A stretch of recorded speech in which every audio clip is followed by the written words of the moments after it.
Still remember that I actually took the Master of Science course from USD before, and the focus is also on data.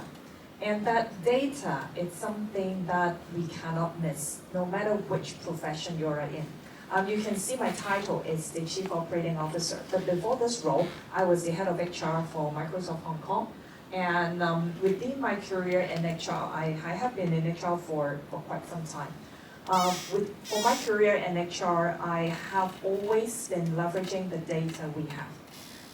But however, just like what Terence said, when we try to leverage data, and some of the occasion, we may not be successful, like the churn analysis. We did once before as well in Microsoft, and I have to say we were amazed by the initial results it come out. Because on the prediction, and then when I look into the list, half of them have already gone in the past 2 months, which means that the churn analysis is accurate. But then we think deeper. Human interaction can actually change the accuracy of the future churn analytics, because once we have the first result, we will act on and retain our top performers, so that the data further going back into the system will actually have this human interaction included. Then for future generated churn, that it may be a little bit biased. So somehow there is we need to keep thinking of how we leverage the data. So we looked into the concept, we looked into some use cases, we looked into the tools, how they can help us. Then we need to think about people. So when we do analytics, when we do AI, we need to have people in our mind, people first. Why I say so is that you can see that in the news, AI is everywhere. Everyone's talking about AI. Everyone wants to jump to AI immediately. But have we think about how to use that in a responsible way?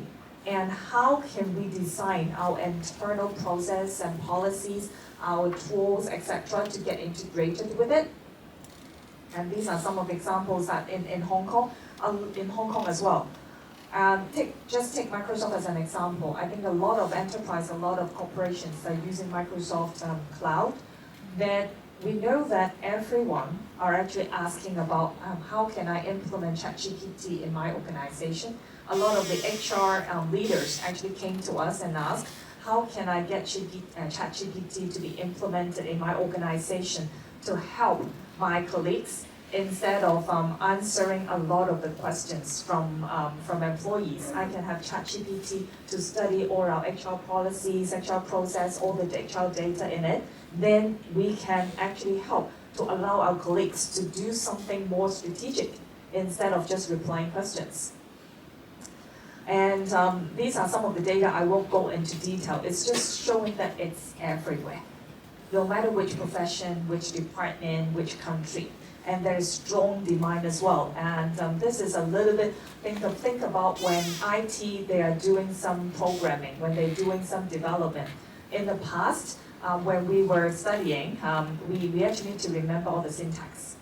And then, as time goes by, they can go on to the search engines online and to search. And right now, there's the Copilot concept.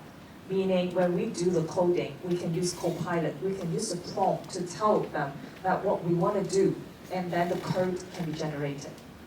So it is actually step by step, and the AI transformation is actually lies on your hands. It's not that the tools that they will do everything on their own. We need to think about the scenario.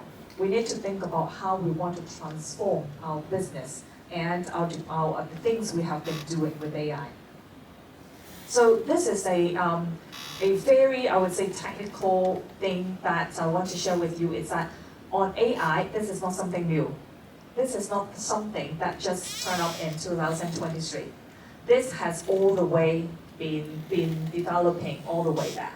There has been some individual models, and right now, people are talking about GPT, ChatGPT. This is actually the transformer model. You can think about that in the past, they're doing things silently. So we have AI like cognitive surface to do the facial recognition. We have do something which is with one solution. But right now, we have all the data put together, all these unlabeled data together through a transformer model, and it comes out to be some actionable thing that we can see in layman terms. So I think you may have heard of OpenAI. This is a partnership with Microsoft, but I want to highlight is that the reason why there is such a partnership, it's because OpenAI, when they do all these modeling, data modeling, they do all this training, they need the very super computing power to do so. With Microsoft, we can actually help them with that, but this is not the only reason. There is another reason behind is that everyone is actually concerned about the data privacy, the data security. So how can we help on that? So with Microsoft on Azure, we can actually get all the data stay within your company's subscription. This is actually helping a lot of the enterprise to get the concern of privacy, the concern of the data security addressed. Yeah, and this is to actually for Microsoft Cloud, it is the thing that I just mentioned is on the security piece. We also have the enablement, which the entire infrastructure enables the AI to work. So all these can help. And I think you may have also heard on the modern work piece. I'm sure a lot of you have been all using Office tools like Word, PowerPoint, Excel.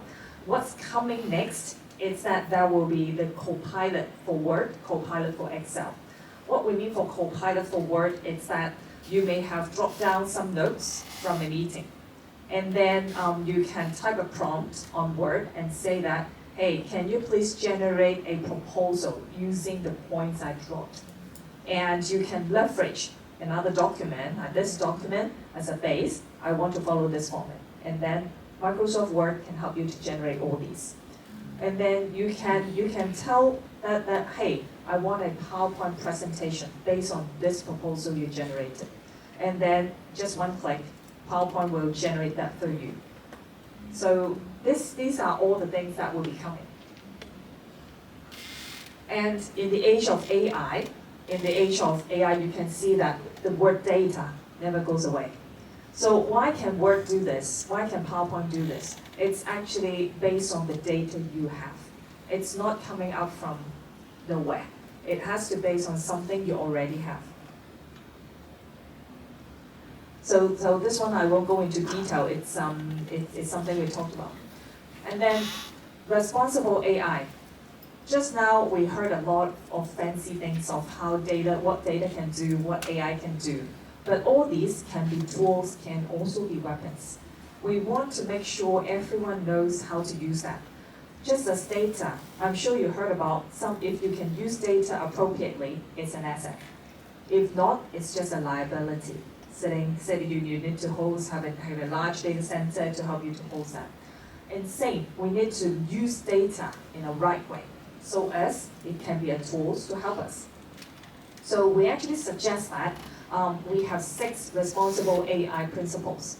We need to protect the data privacy, the data security. One example, it may not be on AI though, when you are using data, when you're doing all the reports, somehow we need to make sure that the personal data are not being disclosed. For example, when you have your employees to do survey, you don't want to disclose who are the ones to provide these suggestions or make these comments. We need to make sure that we can aggregate all these so that these are actionable and yet we protected the privacy. So these 6 principles actually applies to not only just AI, it also to the times when we do people analytics, when we use data, these are the things we need. And then the building blocks to enact the principles are that we need the governance model. We need the C-level executives or even everyone, the project teams, to actually sit down and have the governance model set forth. And then we define the rules, how we use the data, how we protect the data.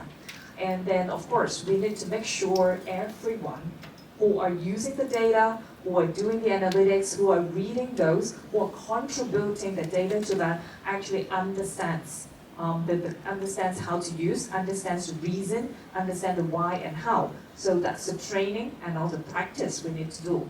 And of course, with tools and processes, these can help you to actually govern the how you use that and to help you to be more efficient.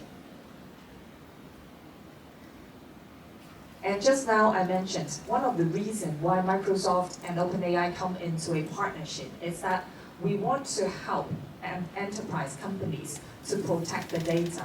So with the Azure infrastructure, we can help to get all the data stored within your subscription.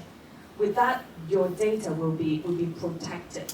And then all the fine-tuning actually stays also within your within the subscription. So every enterprise, you can have your own set of fine-tuned model. And of course, when we do responsible AI, it has to be everyone. It's not just people in the IT team. It's not just the department head, etc. Every one of us, we need to understand. From customer perspective, from the technical infrastructure perspective, from having the process and policies and we all obey to it, and also on the documentation side and as well as on the legal side. We need everything in place and everyone work hand in hand towards the same goal, to protect the data. And lastly, I want you to have a key takeaway. It's that the difference between autopilot and copilot. Autopilot meaning you get on a plane, there's no one to do that. The computer, the machines will do the autopilot and it will go to the direction it will do. But for AI, we emphasize that it is not autopilot. AI is actually co-pilot. This is something to assist human, to help us to do our things easier, provide us with the insight, allow us to make the right decisions based on the data. So somehow this is something that is of all the HR professionals here, we need to understand that AI, data analytics, these are not to replace human. There's by no means that they can replace, but it's just that allow us to do our work more efficiently and allow us to help to bring our work to the next level. So it's always that what matters. It's not what technology can do. It is what we can do with technology. There are lots of different use cases coming up. Every one of you, I'm sure you can think about how you can leverage data, how you can leverage AI in your organization to help you to achieve more.